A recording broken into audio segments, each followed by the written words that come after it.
Meet Walter Briggs, a 7-year-old Navy veteran in the heart of Bayfield Shores. His weathered wooden boat, the Horizon Belle, isn't just a vessel. It's a classroom for underprivileged kids, teaching them the wisdom of the sea. But as Bayfield transforms into a luxury destination, Walter, a symbol of its true spirit, is deemed unfit.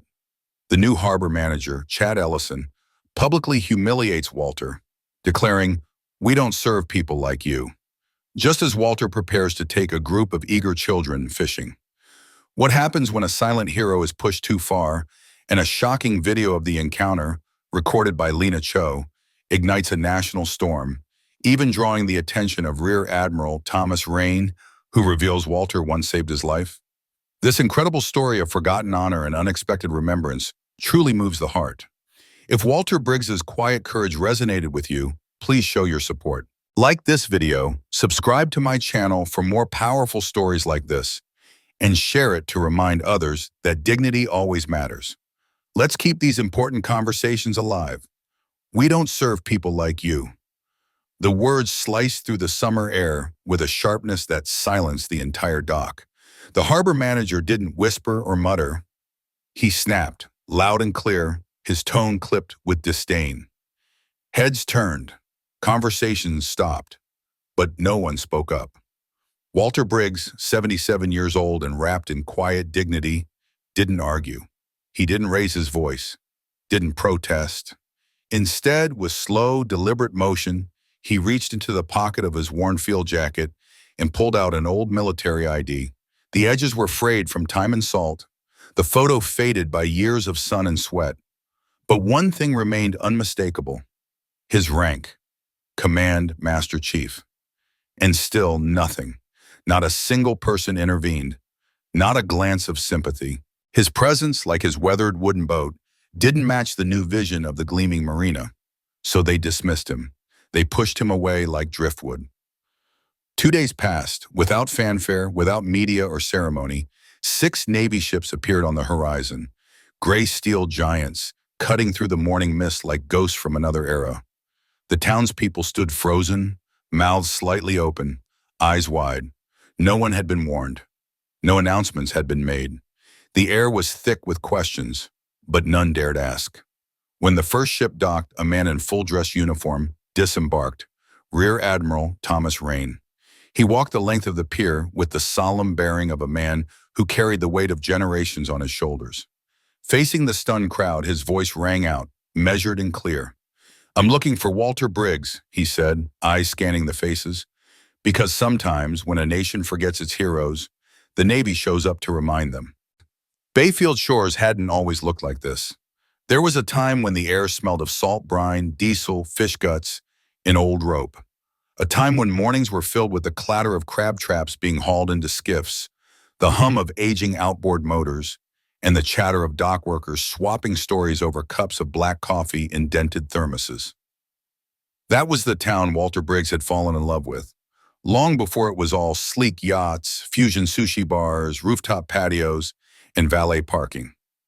These days, Walter lives in a modest one-bedroom cottage tucked just past the bend of the coastline.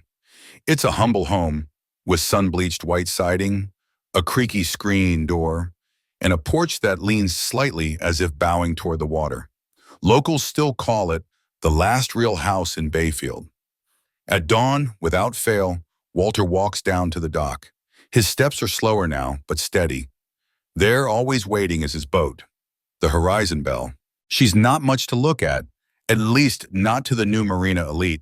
She's not sleek or shiny, no chrome, no Bluetooth speakers or imported decking. But every board, every joint, every curve of that boat came from Walter's own hands. Her ribs are mahogany, her deck, weather-worn pine, her trim, a fading navy blue. And at the stern flaps, an American flag, always crisp, always clean, replaced every 6 months, rain or shine, with Walter's own hands. That boat isn't just a vessel, it's a living memory. It carries the soul of an era, stitched with quiet craftsmanship and pride that never needed an audience. Walter hasn't always been a quiet old man in a salt-stained ball cap. He used to be Command Master Chief Briggs, U.S. Navy. He led coastal rescue teams into hurricanes and chaos.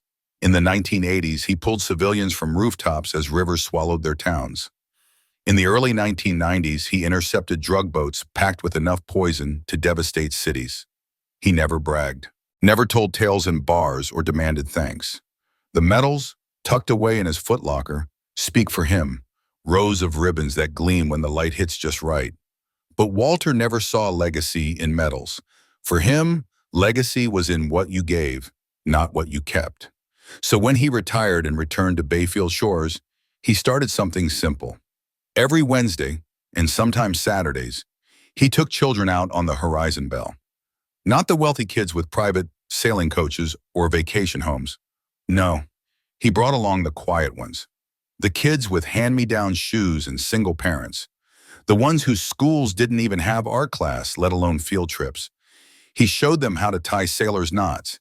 He taught them to read tide charts, to respect the wind, and listen to the waves. Each morning trip began the same. One child raising the flag, one hand over their heart, the other on the halyard, while Walter stood silently by, eyes on the horizon. He didn't talk about war. He told stories about wonder, about the whales that surfaced offshore in spring, about the year the sea froze over in '89, about how, if you really listened, the ocean sounded like a heartbeat. Some kids came back every summer. Some wrote him from college. A few, now grown with families of their own, bring their children back to meet Chief Briggs and ride the Horizon Bell. None of them ever paid a cent, but the town changed. Slowly, quietly. The bait shops turned into juice bars. The old diner where Walter had eaten the same breakfast for 30 years closed, then reopened as a wine cafe with valet. Developers from out of state bought up the working marinas, rebranding them as harbor lifestyle communities. They installed keycard gates, round-the-clock security, and enforced design codes that didn't allow anything with chip paint or visible rust. Walter never changed. His boat didn't get a new paint job. His flannel shirts still bore the white traces of salt. His boots were stitched leather, worn and waterproofed with care. No factory glue. He kept on 1 week at a time, but the dockmaster kept nudging his slip farther and farther down the pier, like pushing out an old ghost. Tourists sneered. Influencers told him to move so they could take a better photo. They said he didn't fit the aesthetic. And so they tried to erase him. But history has a way of remembering itself, especially when it's wrapped in mahogany and sails beneath the flag of a man who never asked for anything but a place to tie off. And when they forgot Walter Briggs, the Navy came back to remind them. Walter Briggs never faltered. Even when the world around him began to shift in quiet, unsettling ways, he remained. He showed up, week after week. He taught. He raised his flag high. Because to Walter, a town wasn't the sum of its shiny new buildings or updated amenities. It was the people it chose to remember. And Bayfield, the town he had loved for decades, was beginning to forget. It started subtly, not with a confrontation, but with something harder to name. A change in the air, like the way the sky darkens just before a storm breaks. Walter felt it first one morning when he walked down to his usual spot at the marina, dock slip 12, only to find a polished new nameplate bolted in its place, reserved for platinum members only. There'd been no phone call, no heads up, not even the basic courtesy of a note. He asked the young clerk behind the sleek new marina desk what had happened. She smiled at him like he was some harmless, bumbling old man asking about a parking ticket. "Oh, we've updated the layout," she said cheerfully. "You've been reassigned to Dock 6 near the fuel station." That dock was a far cry from where he'd always moored his boat. It was tucked away from the cafe, away from the tourists and sunlight, a shadowed corner of the marina where the tide often left streaks of green algae along the concrete. Nobody wanted to tie up there. But Walter didn't argue. He didn't protest. He just nodded, hoisted the rope over his shoulder, and led the Horizon Bell down the pier, just like he had every week for 15 years. 3 months later, the new harbor manager arrived. His name was Chad Ellison. Tan, confident, and always dressed in a perfectly pressed Marina-branded polo, Chad exuded the kind of corporate polish that seemed immune to heat, sweat, or the smell of salt in the air. He was a man who moved and spoke like every moment was part of a marketing campaign. The first time he saw Walter, Chad didn't recognize him, but he noticed the boat. "That yours?" he asked, raising a single eyebrow. "Built her myself," Walter replied, his voice steady. 22 years ago."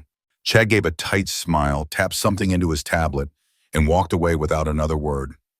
From then on, it got worse. One week, the power station at Walter's new dock stopped working. No warning, no apology, no effort to fix it. The following week, a notice appeared, taped to the windshield of his boat. "This vessel does not meet visual compliance standards. Please contact Harbor Management." Walter carried the note to the office. The receptionist didn't even look up. It wasn't just him. The marina was pushing out anyone who didn't fit the new aesthetic. The crabber with the rust-streaked deck. The quiet woman with the catamaran who taught snorkeling to kids.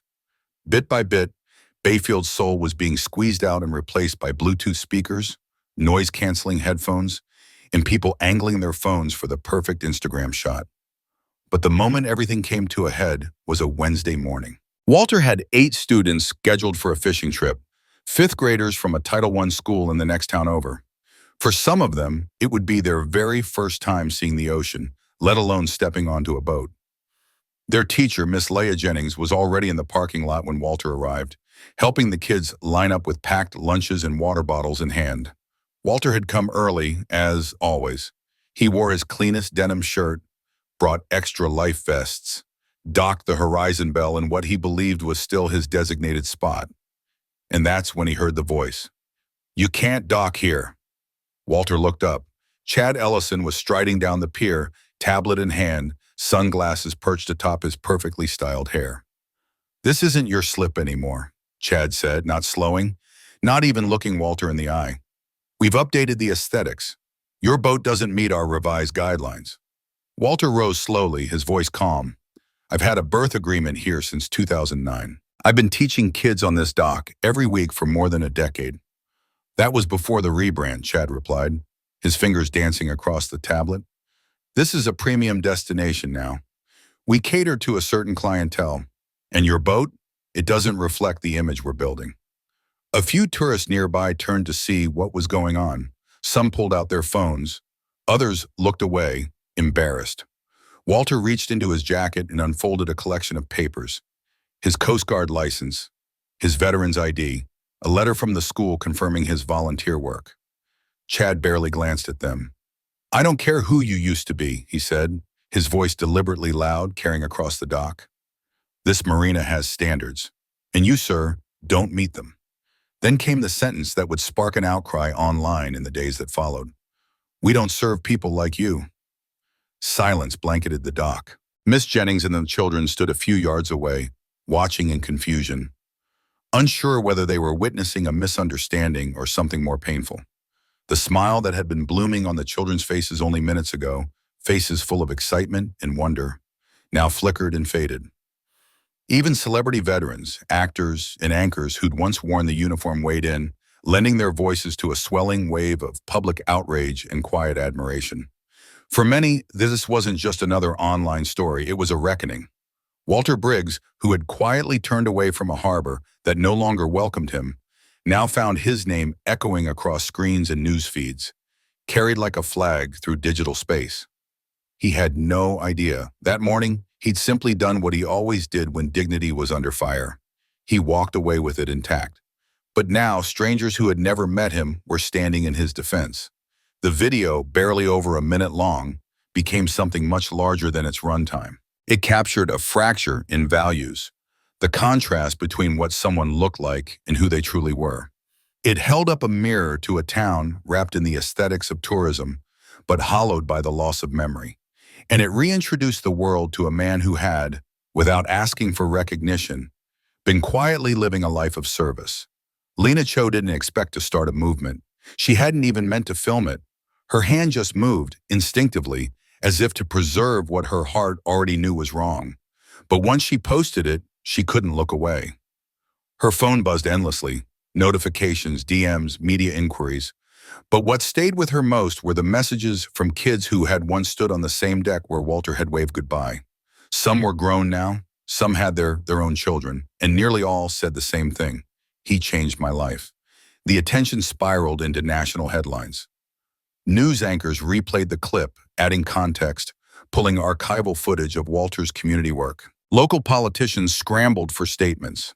The Port Bayfield Marina's Board of Trustees issued a lukewarm apology, citing a misunderstanding regarding safety and vessel regulations. But no one was buying it. Then came the Admiral's post. Rear Admiral Thomas Rain, once a boy in need, now a decorated fleet commander, didn't give speeches. He didn't call for action. He simply revealed a truth. He was the child in that old newspaper photo, and the man who had carried him from the wreckage was none other than Walter Briggs. With that revelation, the tone of the discourse shifted.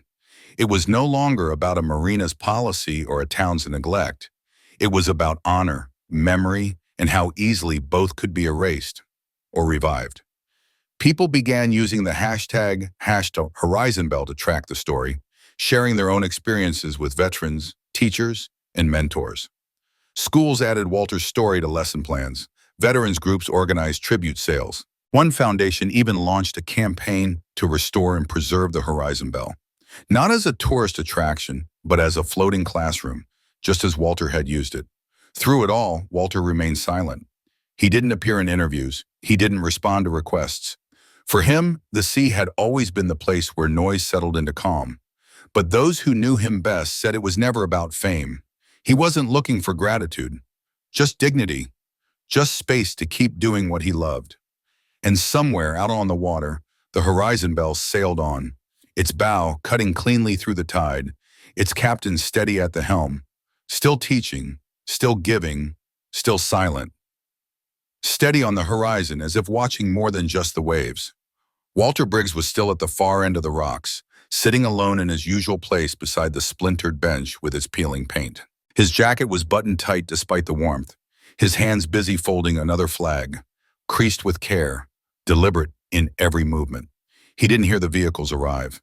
The sound of the surf drowned out everything but memory. It wasn't until the crunch of boots on gravel broke through the air that he looked up. 6 sailors approached in step, the lead among them wearing a silver oak leaf pin and a gaze that did not waver.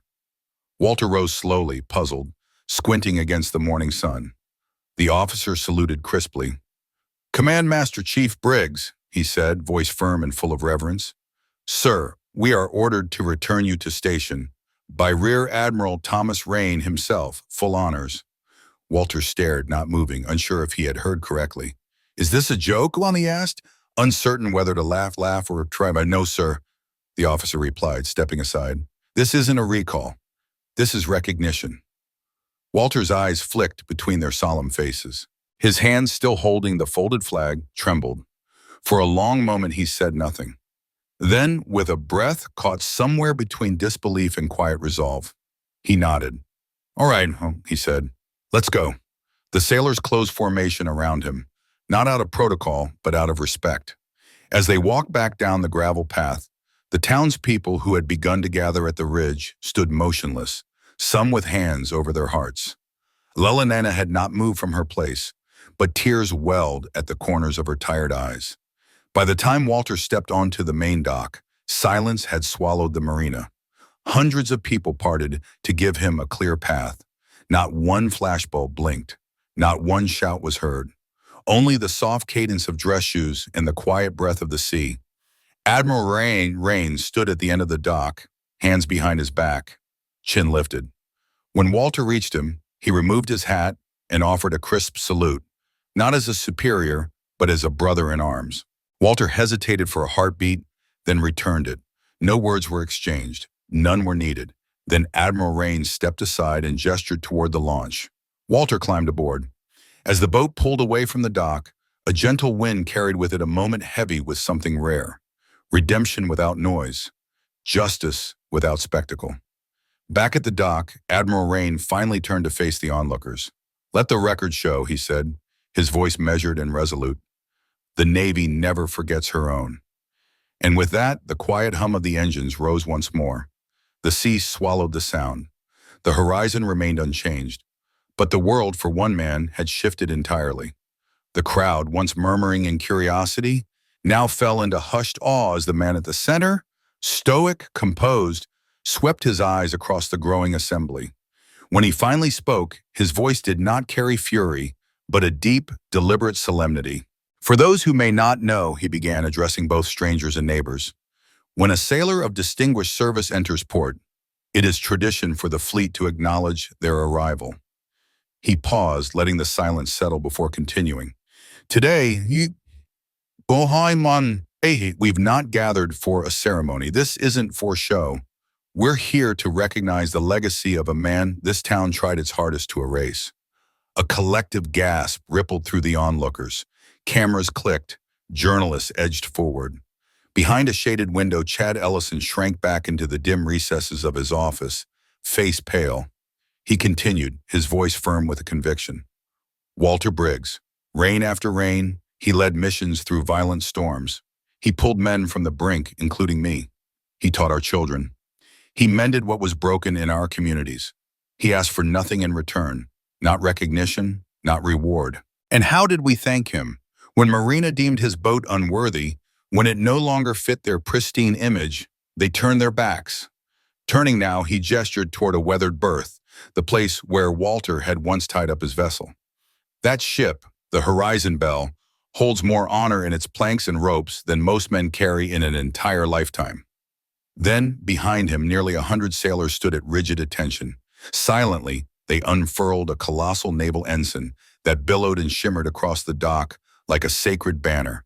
Every fold perfectly aligned, every edge taut and proud. We are here, the speaker declared, voice unwavering, because when a nation forgets its heroes, the Navy comes to remember for them. And at that very instant, from the far edge of the marina, the black SUVs pulled into view. The crowd turned. Slowly the door opened. Out stepped Walter Briggs. He still wore his old fishing jacket, cap faded from salt in sun. There was confusion in his eyes, but his stance was steady, spine straight as a mast. He walked with quiet resolve. As he neared the dock, the entire line of naval personnel snapped into sharp attention. Not a single movement out of sync. Admiral Rain, once the boy Walter had pulled from wreckage, now a leader of the fleet, stepped forward, turned, and raised a crisp salute. Walter returned the gesture, hand lifted with calm dignity. And in that moment, for the first time in what felt like forever, Bayfield Shores remembered what honor truly looked like. For years, the town had wandered far from the values that once grounded it. It had traded fishing nets for filtered selfies, stories for sales pitches, warmth for luxury. Somewhere in the pursuit of glamour, it had forgotten its soul. But when the Navy arrived, things shifted, not through force or spectacle, but with quiet, unwavering discipline. For 3 days, the naval ship remained anchored just off the coast. No grand announcements were made, no public statements delivered. But everyone understood this wasn't routine. This wasn't just another port call. This was a message. Uniformed sailors quietly offered their service to the town.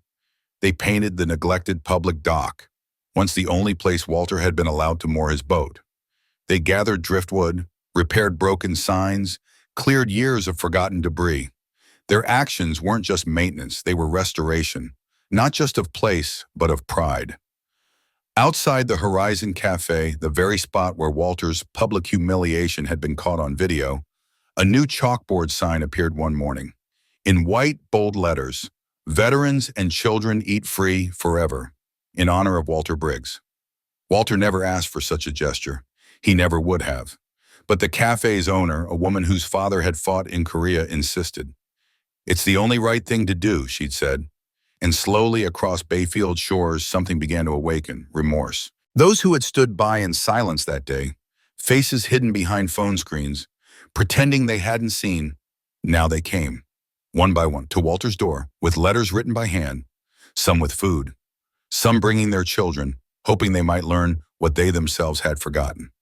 Elela Nana, the town's elderly fishmonger, approached him with tears streaming down her face. She embraced him tightly. "I should have said something," she wept. "I stood right there. I saw it happen." Walter, always calm, always composed, gently rested a hand on her shoulder. "Communities forget themselves sometimes," he said. "What matters is remembering who you want to be." Even the mayor, who had initially dismissed the Navy's presence as theatrical overkill, was summoned aboard the USS Sovereign. There, in the Admiral's conference room, he was shown the complete service record of Walter Briggs.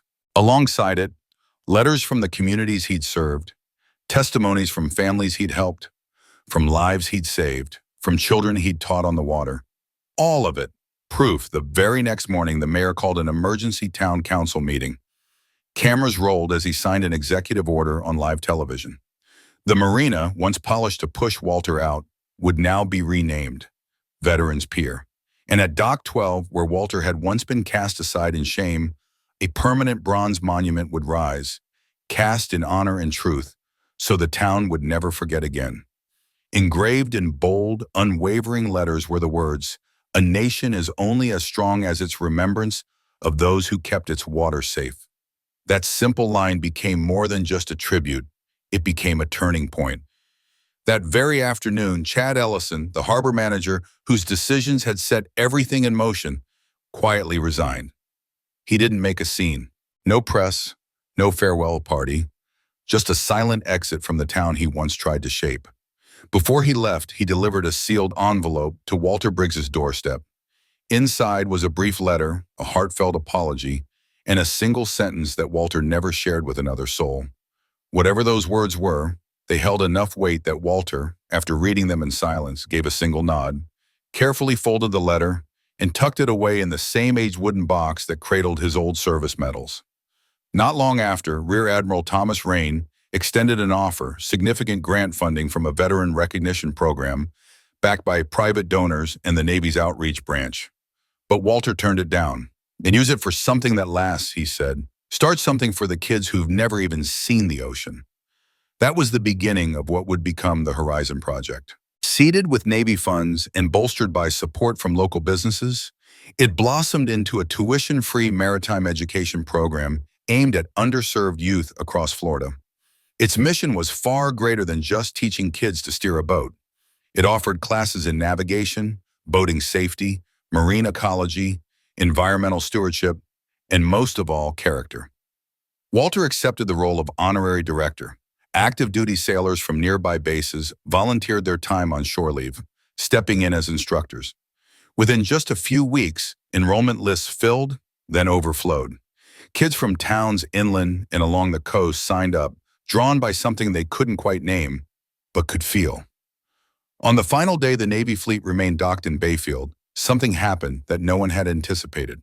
The very tourists who had once rolled their eyes at Walter's weather-worn wooden boat now lined the pier, not for photos, but to learn how to fold an American flag with care and precision. Children who used to fidget and groan through his sea stories now listened wide-eyed, their attention caught by young sailors who explained the meanings behind nautical flags, ship signals, and the layers of tradition embedded in each naval rank. And Walter? He simply returned to doing what he'd always done, rising before dawn, checking the flow, sailing the Horizon Bell with kids on deck, teaching them not just how to read the currents, but how to respect them. But this time, when he came back to dock, something had changed. People stood. They saluted. They lined up to shake his hand, not out of obligation, but out of quiet admiration. They no longer saw just a man in a cap and a weathered jacket. They saw a keeper of values, a reminder that honor doesn't retire. It merely waits for someone to notice. Walter Briggs never sought recognition. He didn't hang medals on his wall or carry his stories in his pocket, waiting for the right audience. To him, service wasn't about display. It was a way of living, silent, steady, going long after the uniform was folded away. In the months following the Navy's departure from Bayfield, his legacy took root, not loudly, but deeply. The town marina was renamed Briggs Dock. A modest bronze plaque marked the mooring post where he had once stood alone. But the plaque itself wasn't what mattered. It was how people treated that space now. Locals walked slower when passing it. Children pointed at the flag overhead and asked their parents, "Who was he again?" And the parents knew because now everyone knew. Every Wednesday, the Horizon Bell sailed again. No longer from the back pier behind the fuel shack, but from Slip 1, the marina's most prominent berth, offered to Walter by unanimous town vote. The kids on board hadn't changed. They were still wide-eyed, a little nervous, full of questions. And Walter remained Walter, boots scuffed, hands rough, voice calm and sure as he showed them how to tie a cleat hitch, how to read a compass, how to stand steady even when the boat rocked.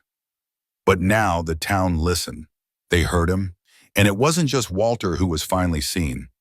His story ignited something deeper, something communal. A Korean War medic who had lived in quiet solitude for decades was invited to speak at the local school. A Vietnam veteran whose uniform had hung untouched for 30 years was asked to co-lead the Memorial Day service. The town had rediscovered something it hadn't realized it had lost: the power of remembrance. As for Admiral Thomas Rain, he stayed true to his word. He returned often, never making a spectacle of it. Sometimes he'd just sit beside Walter on the porch as twilight settled over the water, saying little. They rarely spoke of monuments or headlines. Instead, they shared the language of the sea. They swapped stories like old friends who had known the sea far too long to be surprised by it anymore. They compared notes on rusted hulls and sturdy ships, shared tales of storms weathered and ports long forgotten. Sometimes they said nothing at all, just sat together in silence, letting the hush settle between them like a trusted crewmate, the tide rolling in before their eyes. It was the kind of silence that said everything without needing to speak, two old sailors waiting out the watch together. One evening, as twilight deepened and the first stars began to flicker into view over the bay, Walter gazed out at the water, the sky mirrored in his eyes. His voice, when it came, was barely above a whisper. "I never wanted all this attention, Tom," he said. "I just wanted the kids to grow up respecting the ocean." Admiral Rain didn't look at him, but his nod was steady, his voice carrying the quiet conviction of someone who understood. "The best leaders never do, Walter. They don't ask for the spotlight. That's why the spotlight finds them. And sure, sometimes gratitude arrives late, but that doesn't mean it shouldn't arrive." Walter didn't say anything back. He just nodded slowly, like he was absorbing the weight of those words. His eyes held no prideful gleam, only the calm, reflective light of someone who had lived a life of service without expecting applause. A man who'd done the right thing over and over again, whether anyone was watching or not. And maybe that, more than any speech or ceremony, was the real legacy he left behind. Not the medals or ships bearing his name, but the quiet, enduring reminder that honor isn't a flash in the pan. It's not a single moment. It's a lifetime of choices, of holding course even when no one else sees. Sometimes it's one man, one weathered boat, in a deep, steady sense of duty that can steer a whole town back to its moral compass. In a world moving too fast, where people chase attention instead of purpose, where image outweighs truth and viral likes replace real impact, it's far too easy to overlook the quiet ones, the ones who show up, stay steady, and never stop serving. But Walter Briggs' story pushes back against that forgetting. It speaks to something timeless, something deeply American. That respect isn't seasonal, and honor doesn't come with an expiration date. Walter never asked for recognition. He didn't seek applause or headlines. He showed up day after day. He taught, he gained, and he led with quiet strength.